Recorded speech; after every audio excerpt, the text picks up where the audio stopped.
President Biden's trip to Maui getting blasted as a lie-filled debacle laced with bizarre stories about himself and, of course, nap time. Yet somehow Democrats and the media think it was oozing with empathy. Joe and Jill interrupting their ritzy vacation at a Democrat billionaire's Lake Tahoe mansion to spend about 5 hours to tour the destruction. Joe showing Hawaii he cares by appearing to nod off during a ceremony honoring the hundreds of Americans killed by the fires. And when he was awake, Biden connected to their anguish by talking about a time when his cat almost died. I don't want to compare difficulties, but we have a little sense, Jill and I, what it's like to lose a home. And lightning struck at home on a little lake. It's outside of our home, not a lake, a big pond. I almost lost my wife, my 67 Corvette, and my cat. But all kidding aside, I watched the firefighters, the way they responded. Turns out that massive blaze with a small kitchen fire that got put out within minutes. The empathy tour didn't stop there. Biden had more bizarre behavior, referencing how hot the ground was following the deadly fires. You guys catch the boots out here? That's a hot ground, man. Residents of Maui not taking kindly to Biden's visit, hitting the streets outside the airport to protest his presidential motorcade, with some holding signs reading, "You're late," and others chanting, "Go home, Joe." But the White House and the press saw the trip as the second coming of Mother Teresa. He did serve as empathizer-in-chief after 5 days of being mostly silent on the issue publicly. If you know this president, you know how much he cares about people. I think his empathy, his stories, his way he connects with voters, he has empathy and a connection with voters that press and D.C. pundits like me don't fully give him enough credit for. Today, Dana, will be an opportunity for the president to not only see the disaster firsthand, but also to try and provide that signature empathy that he has been known for in his political life. All right, I'm going to throw up through my eyeballs. Jesse, this is the scare. I'm sorry, but all the gloves have to come off on this one. We've been hinting around the fact that this guy is not president, right? He's not there. This is something that he has been doing for supposedly decades. Empathizing, going to people in times of suffering.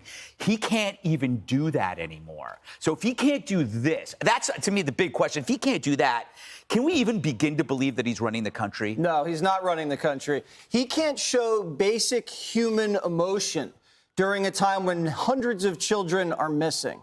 If George Bush, after Katrina, came out at the ranch and said no comment and then went back to the ranch, then on his second vacation of August, flew to Katrina and said, you know what, my bathtub overflowed one day, had to just retile the whole floor. You know, my dog almost drowned, but, you know, I can feel your pain. And then fell asleep at a solemn ceremony afterwards and then noticed someone's galoshes in knee-high water and then flew back to vacation. Greg, this is so abysmal, abhorrent. And the fact that people are still missing, and he has the nerve to say, I can relate. He can't relate. He cannot relate to human beings at all. He's done this his entire career.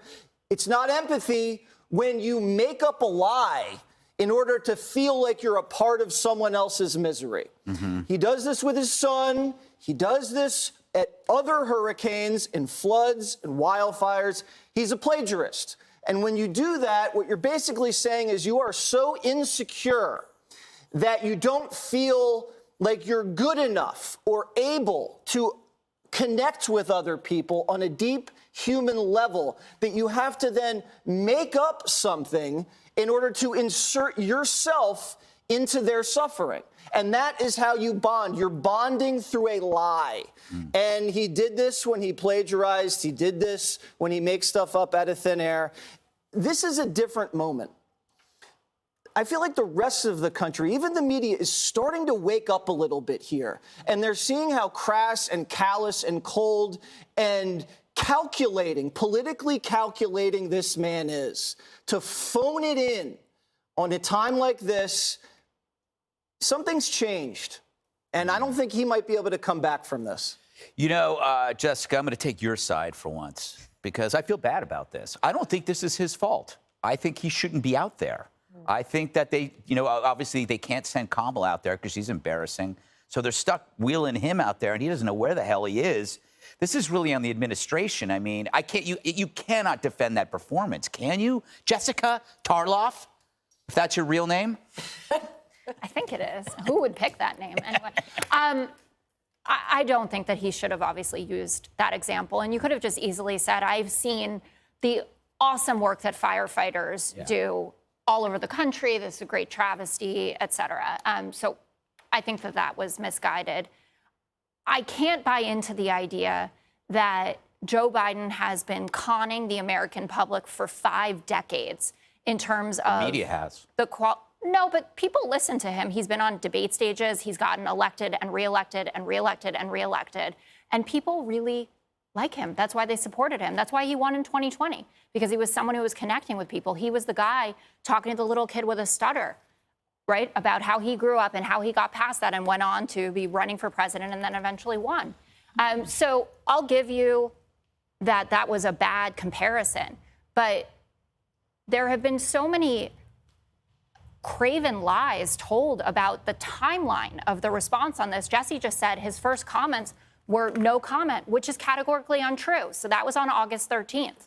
The wildfires started on August 8th. On August 10th, that's when a major disaster declaration occurred. He got the call, the request from Hawaii to do that. It took him just 63 minutes to sign that. You signed a piece of paper.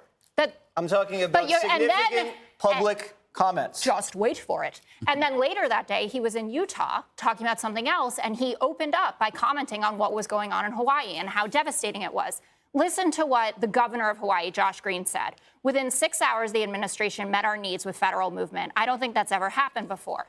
The Maui County mayor, I wanted to say how responsive the president has been. He called me. I asked for the help that we needed. And within 2 hours, one of his cabinet members called me to answer my question. We've been getting all the help that we need. That's the Maui mayor.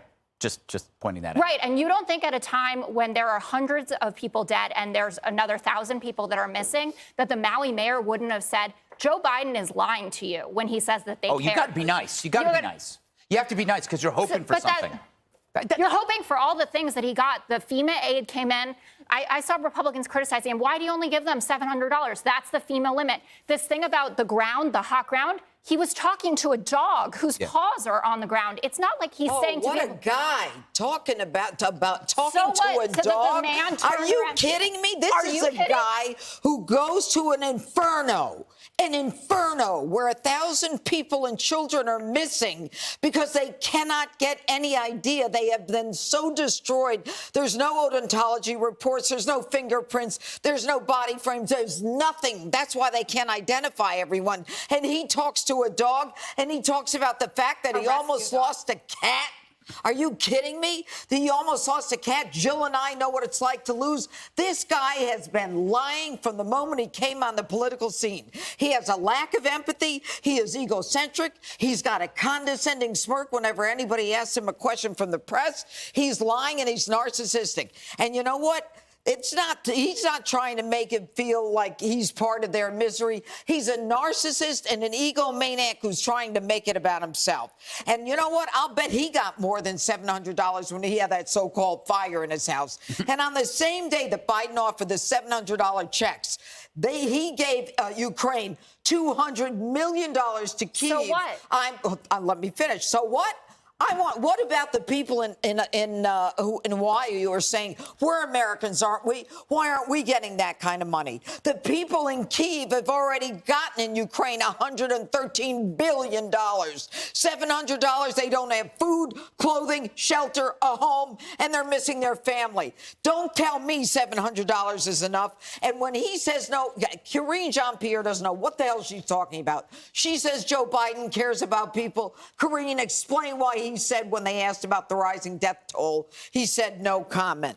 The bottom line is he systematically lies. He says he was Greek, he was Jewish, he was raised in a Puerto Rican community, and that to Charlemagne the God, you ain't black if you don't vote for me. He's just a narcissist who does not belong on the world stage. If you're an empathetic person and you have empathy, you normally don't need your folks to sell it for you. Sorry, Greg. No, I was just going to say that. I go back to the fact that I don't think this is his responsibility anymore. I don't think you can have empathy when you're senile. You know, I think he's really degraded into a different type of Joe Biden. What do you think? You're tossing it back to me. I was going to defer my time to the National Review on the twisted idea of empathy. And I think this is a really real important moment, as Jesse was pointing out earlier, talking about his responses to tragedies. And these are key moments for people who are really grieving and going through a lot, something they could never imagine having lived through on the ground there. These tragedies almost always involve butchering the truth to make them about him rather than the victims. And Jesse, you'll appreciate the way they end this piece. He's Prince Philip without the charm, Kanye without the genius, David Brent without the script and hidden camera. Come back, no comment, all's forgiven. And that's happening far too many times. And I think the American people, and to your point, the mainstream media, are seeing that happen all too much. Can I just say two really quick things? Okay, One, great. I think they're really good. Okay, so the judge knows how government budgets work. The money for Ukraine has nothing to do with the money for Hawaii.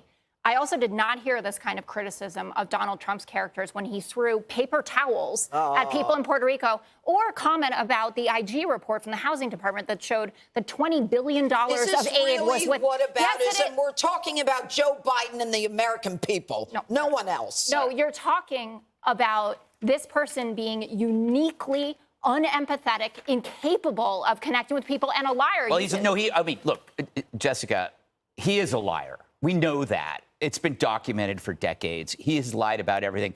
I'm siding with you. I don't think he's evil. I just think he's lost his marbles. Well, that's obviously not something that I'm going to agree with. You're not really siding with me.